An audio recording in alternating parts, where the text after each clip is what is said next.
Unidad de Asociaciones. ¿Qué puede conllevar que el centro sea catalogado de difícil desempeño? Gracias. Bueno, los centros de difícil desempeño están ligados sobre todo con los concursos de traslados de los docentes que ejercen su función en esos centros.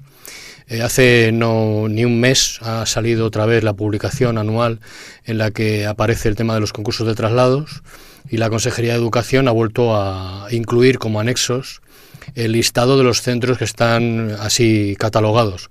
Es un listado que salió en el año 2007, o sea que ya ha llovido, y en el 2008 se añadieron 2 centros más y ya está. Desde entonces no se ha actualizado el listado, son 109 centros en total, si no recuerdo mal, los que están en ese listado. Alguno incluso ya no existe y sin embargo sigue estando ahí, de manera que una de las cuestiones que tendría que hacer la Consejería sería hacer una revisión de ese listado, porque desde el 2008 hasta el 2017 ya ha llovido. En cualquier caso, para los docentes, claro, es interesante que sea el centro calificado de difícil desempeño. ¿Por qué? Porque automáticamente en esos concursos de traslados tienen una sobrepuntuación que les favorece con relación a los centros que no están etiquetados como tal. Obviamente esos centros deberían de tener luego otro tipo de ventajas, sobre todo de inversión, de esfuerzo de la administración, pero eso brilla por su ausencia. De hecho, si alguien hace incluso una búsqueda en la consejería intentando buscar algún tipo de instrucciones o algún tipo de normativa para favorecer a esos centros en cuanto a recursos, en cuanto a ratios, no va a encontrar nada. O sea, básicamente se reduce a esto, a que los docentes que forman parte de ese centro tengan más posibilidades de puntuar, se les tenga una puntuación añadida si van al concurso de traslados. No tiene mayor trascendencia que eso hoy por hoy. Desgraciadamente conocemos algún centro donde parece que el equipo que llega lo hace para buscar puntos. No. Claro, es que ese es el único objetivo, es buscar más puntos en un hipotético concurso de traslados al que alguno en un momento determinado futuro se quiera presentar, porque los vas acumulando y por tanto, pues es una cuestión que si los tienes vas acumulando esos puntos y nunca sabes si los vas a llegar a usar, ¿no? Pero dado que son centros de difícil desempeño, se supone que esos centros tienen una problemática muy concreta, tienen una necesidad mayor de ayuda y la administración debería de hacer algo, ¿no? No simplemente darle puntuación a los docentes, que nosotros no tenemos por qué tener nada en contra de eso, es decir, que eso es una cuestión de carrera profesional y posibilidad de trasladarse de centros y de pues cambiar, que los docentes tienen y que son derechos adquiridos y por tanto nada que decir, ¿no? Lo que pasa es que solo eso pues no es suficiente cuando tú le estás diciendo a un centro que trabajar allí es más difícil que en otros. Pues si es más difícil, habrá que hacer algo para ayudar a esos centros, para darle más herramientas, más número de profesorado, rebajar las ratios con mayor motivo que en otros, darles más apoyos, más ayudas. No digo que en algún caso no coincida que haya centros que estén en estas circunstancias y que tengan más apoyos por las circunstancias que están viviendo, pero no va una cosa unida a la otra, ¿vale? Esa es la parte que faltaría, ¿no? Que la administración primero revisara el listado y segundo tomara conciencia de que tiene que ayudar a esos centros porque precisamente si se les califica de esa manera es por algo, ¿no? Muy bien, vamos a una consulta urgente que nos ha llegado hoy mismo y que tiene que tener rápida respuesta. Hola, tenía una duda en referencia a las votaciones de los estatutos de una nueva asociación. ¿Cuál es el número mínimo de socios que deben estar presentes? Porque es muy difícil que podamos coincidir todos los que estamos creando el Club de Montaña y Alpinismo de Manoteras y este miércoles tendríamos la posibilidad de reunirnos en el estatuto del barrio. Muchas gracias. Pues depende de lo que digan precisamente esos estatutos, ¿no? ¿Por qué? Pues porque una modificación de estatutos normalmente exige... No es nuevo, creo. Nuevo. Yo creo que ahí hablaba algo de modificación, pero en cualquier caso, si es nuevo... Evidentemente hay una junta gestora, habrá convocado una asamblea de los asociados que estén intentando poner en marcha la asociación y los que acudan pues votarán los estatutos y en principio se supone que esos estatutos tendrán un apoyo mayoritario puesto que son de constitución de la asociación. No debería de tener muchos problemas. Cuando están intentando modificar algo en los estatutos, esos estatutos ya establecen qué requisitos tienen que cumplirse para que se consideren válidas las asambleas. Normalmente casi todos los estatutos establecen primera y segunda convocatoria. ¿Por qué? Porque en la primera convocatoria hay que pasar de ese quórum mínimo que se pide, que puede estar normalmente en la mitad más uno de los asociados que se tienen, o en un tercio. Bueno, en una de las dos circunstancias normalmente están todos los estatutos. La segunda convocatoria, que tiene que tener una distancia con la primera de media hora, una hora normalmente, ya cualquiera que sea el número de socios que esté presente, el quórum para arrancar es suficiente. Y esos 2/3 para aprobar las modificaciones se tienen en cuenta sobre los que estén presentes, no sobre la totalidad de los asociados, porque entonces evidentemente jamás se podría hacer nada, sobre todo en asociaciones que son muy grandes. Imaginemos, por ejemplo, la federación, la propia federación tiene casi 1000 asociaciones vivas. Si tiene que tener en una sala 700 asociaciones para votar a favor, evidentemente eso sería prácticamente imposible. Luego tú convocas a todas y tienes que convocar de forma fehaciente a todas las personas que forman parte de esa asociación, o a todas las entidades, si es una federación, que forman parte de la federación. Una vez que están convocadas en la primera, según lo que establezcan los estatutos, en la segunda, cualquiera que sea el número de asociados que esté presente, vale. Y a partir de ahí votan X personas o X entidades, y aunque la aprobación se haga por 2/3 de los presentes, es suficiente. Uh-huh. Muy bien, pues ya lo saben, esto lo tienen para, decía, el miércoles o sea, de aquí a nada. Bueno, vamos con otra pregunta cortita. Hola, ¿nos podríais explicar si es correcto utilizar la libertad de cátedra para mandar deberes a los niños y niñas de infantil, primaria y secundaria? Bueno, es que la libertad de cátedra no está hecha para eso. Sé que hay muchos docentes, no la mayoría, pero sí una parte muy importante, y algún que otro sindicato que les representa, que esgrime la libertad de cátedra del docente para poner deberes e introducirlos y decir lo que tienen que hacer estos niños y estas niñas en sus casas, que es algo que corresponde, que ya está fuera del horario de la escuela, ¿no? Bueno, por un lado hay que decir que la libertad de cátedra evidentemente no es eso. La libertad de cátedra es una protección para el docente, en el sentido de que ningún gobierno pueda intentar imponerles que enseñen desde una óptica ideológica concreta.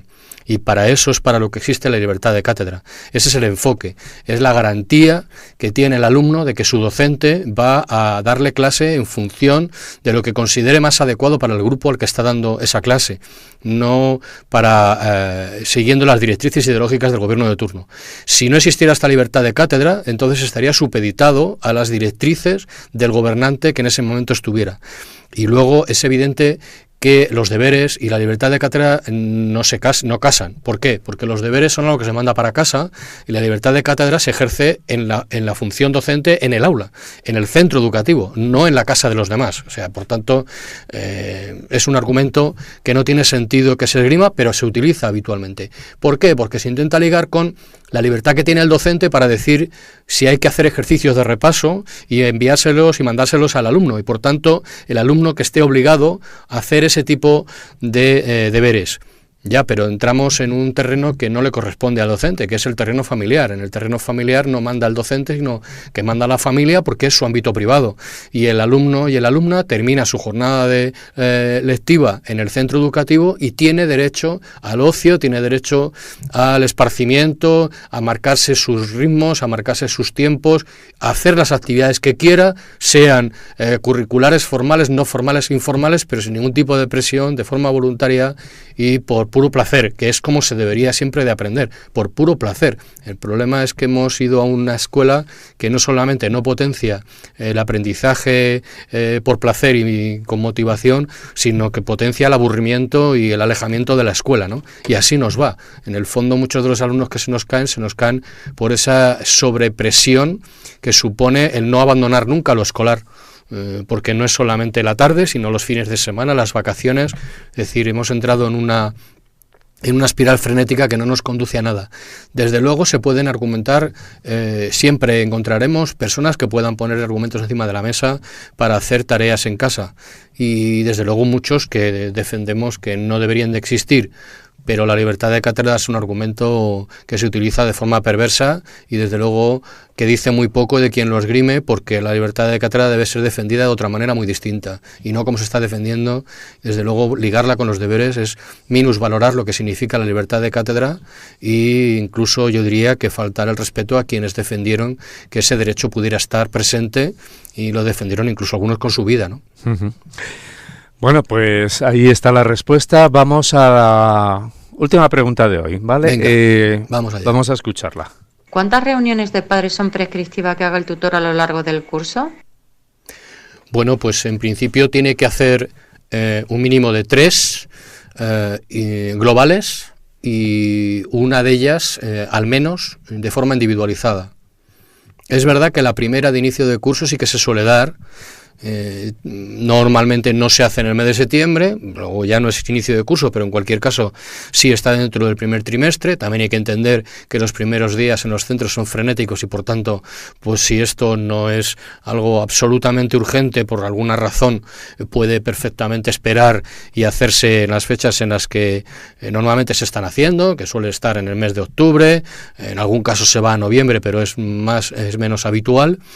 Y luego, al menos una individualizada con la familia para hablar de los temas concretos del niño o de la niña.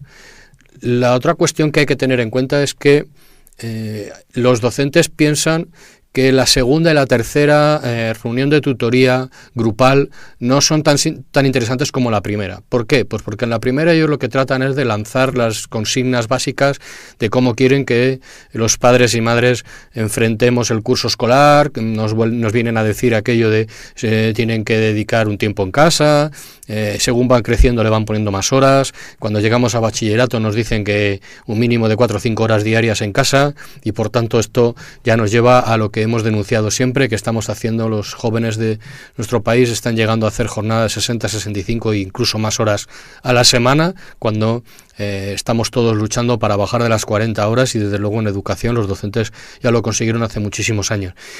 Y estamos hablando de menores de edad en su inmensa mayoría, que están en unas jornadas, como digo, muy alargadas.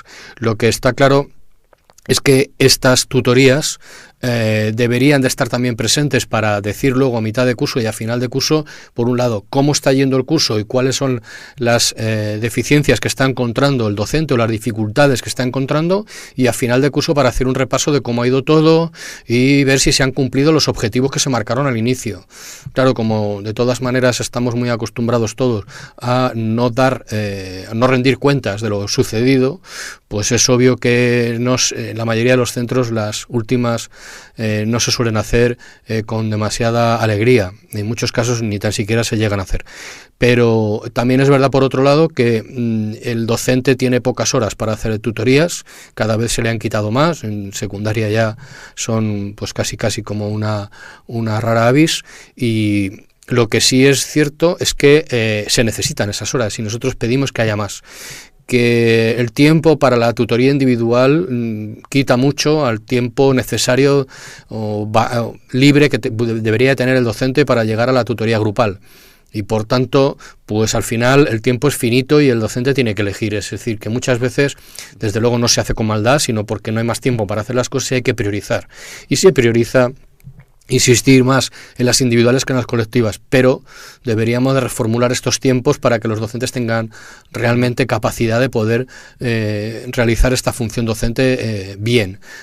Al final, incluso ahora estamos viendo cada vez con mayor frecuencia que los tutores ni tan siquiera pasan una sola hora de clase a la semana con sus alumnos de los cuales es tutor o tutora, ¿no?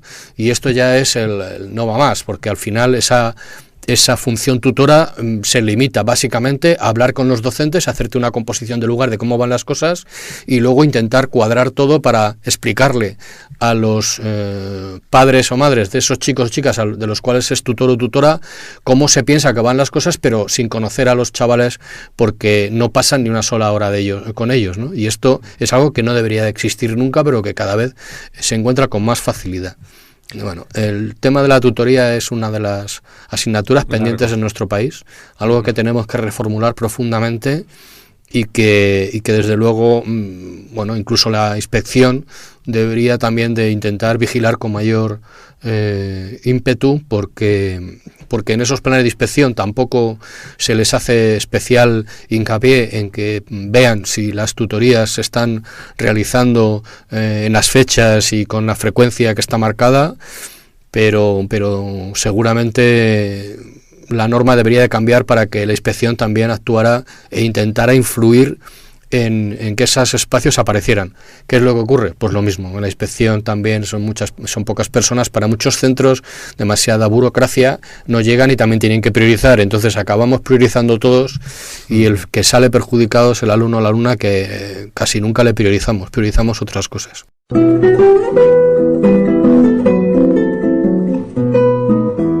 Cosas de asociaciones.